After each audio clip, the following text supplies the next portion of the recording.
Hello mga ka-store, nandito na ulit tayo sa ating raffle, 10 pesos. 10 pesos lang, meron na kayong 8 biskwit. Ubus na yung Oreo, ang bilis kasi, sarap. Ngayon, sa free biskwit tayo. Round 189. Ayan, si Madam Honey ang bubunot. First number. First number. 6 ang bubunutin, kaya malaki ang pag-asa.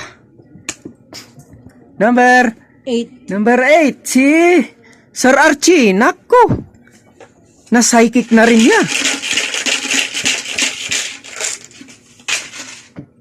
Next.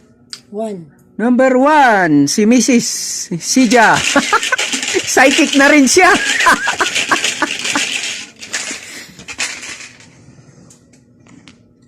6. 6, si Madam Honey. Nako, psychic na talaga ito eh.